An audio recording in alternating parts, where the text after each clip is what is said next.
आज का डिक्टेशन 100 शब्द प्रति मिनट स्टार्ट होगा 5 सेकंड बाद। स्टार्ट।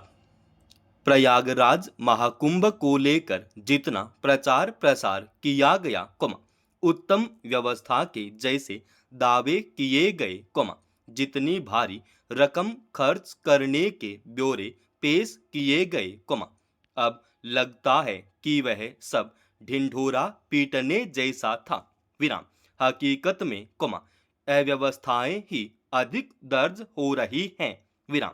इसमें लोगों के आने जाने, रुकने ठहरने, नहाने वगैरह के दौरान जो दुश्वारियां झेलनी पड़ी, लोगों को घंटों गाड़ियों में कैद होकर सड़कों पर गुजारना पड़ा, रेलों में ठूस ठूसाकर जैसे तैसे सफर करना पड़ा, भगदड़ में जो जाने चली गई, पंडालों में आग लगने की घटनाएं हुई। उन सब से अलग चिंता की बात यह है कि संगम क्षेत्र में गंगा और यमुना का पानी नहाने लायक था ही नहीं। विराम। उससे त्वचा रोग और दूसरी स्वास्थ्य संबंधी समस्याएं पैदा होने के खतरे बताए जा रहे हैं। विराम। केंद्रीय प्रदूषण नियंत्रण बोर्ड ने राष्ट्रीय हरित अधिकरण को अपनी रपट में बताया है कि संगम क्षेत्र में अलग अलग जगहों पर अलग अलग दिन लिए गए पानी के नमूनों में गुणवत्ता बहुत खराब दर्ज हुई है। विराम। उसमें मानव और पशु मलमूत्र से पैदा होने वाले फेकल कोलीफारम नामक जीवाणु की अत्यधिक मात्रा पाई गई है। विराम।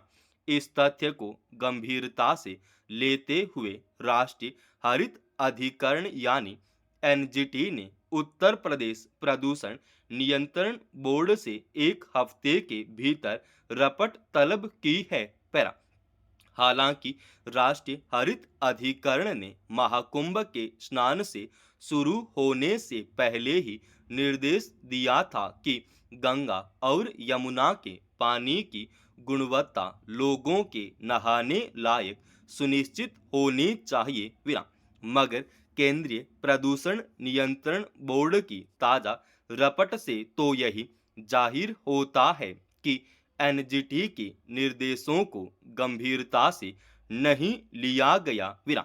उत्तर प्रदेश प्रदूषण नियंत्रण बोर्ड का कहना है कि संगम क्षेत्र में बड़ी संख्या में स्नान करने की वजह से फेकल कोलीफार्म की मात्रा बढ़ गई। विराम।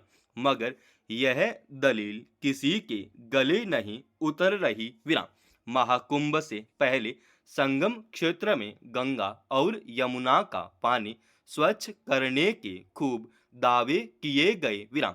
सरकार खुद बता रही थी कि महाकुंभ में 40 करोड़ से अधिक लोगों के पहुंचने की संभावना है और 100 करोड़ लोगों को ध्यान में रखते हुए व्यवस्थाएं की गई हैं। विराम। पैरा।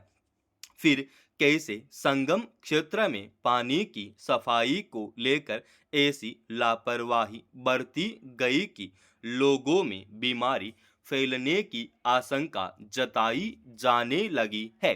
पैरा। यह छिपी बात नहीं है कि तीर्थ स्थलों पर पूजा सामग्री आदि की वजह से तो गंदगी फैलती है, मगर वह वैसी खतरनाक नहीं होती, जैसी फेकल कोलीफार्म के कारण हो सकती है। विराम। सब जानते हैं कि शहरों की गंदगी बिना शोधन के नदियों में गिरा दी जाती है। विराम। महाकुंभ में ऐसे गंदे नालों में शोधन यंत्र लगाने की जरूरत थी। विराम।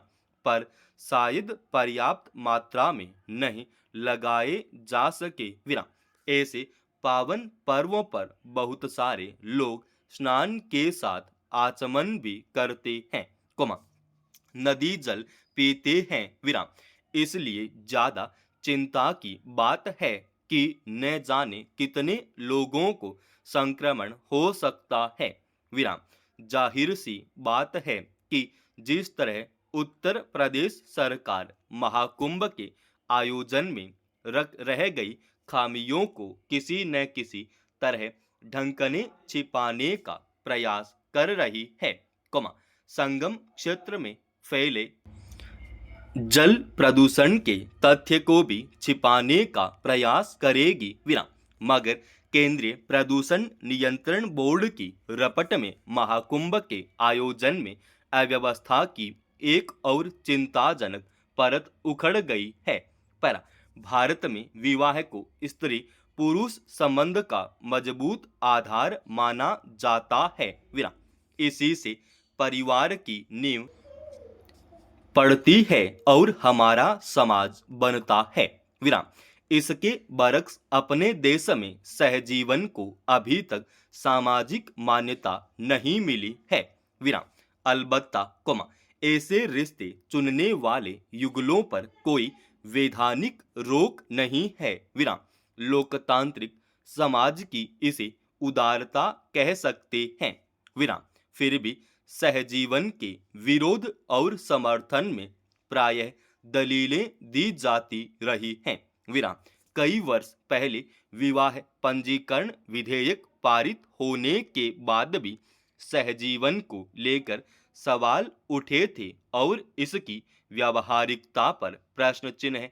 लगे थे आखिरकार सहजीवन में रह रहे युगल भी समाज का ही हिस्सा होते हैं और जहां भी रहते हैं वहां उन्हें सब देखते और जानते ही हैं इस तरह उनका कुछ भी गोपनीय नहीं रहता ऐसे ही एक युगल के तर्क पर उत्तराखंड उच्च न्यायालय की एक टिप्पणी गलत नहीं की जब आप विवाह किए बिना साथ रहते हैं तो सहजीवन का पंजीकरण आपकी निजता पर हमला कैसे हुआ आप समाज में रह रहे हैं न कि जंगल में इसमें कोई दो मत नहीं कि अगर ऐसे किसी रिश्ते में गहरा समर्पण और एक दूसरे पर भरोसा है तो फिर डर कैसा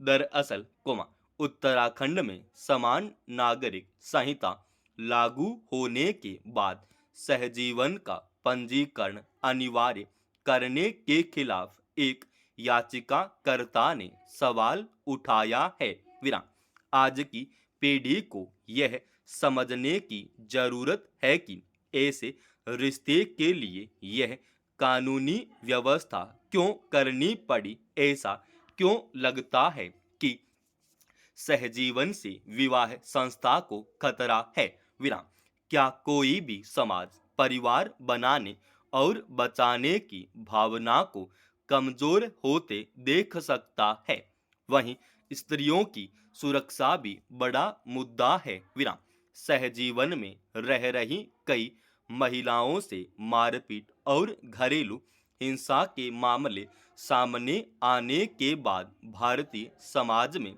चिंता बढ़ी है सहजीवन में जन्मी संतानों और उनकी माँओं के कानूनी अधिकार को भी नजरअंदाज नहीं किया जा सकता ऐसे में इस तरह के रिश्ते के पंजीकरण से भला क्यों परहेज होना चाहिए यह अजीब बात है कि हम आधुनिकता की अंधी गलियों में आंखें मूंदे क्यों भटक रहे हैं समाप्त।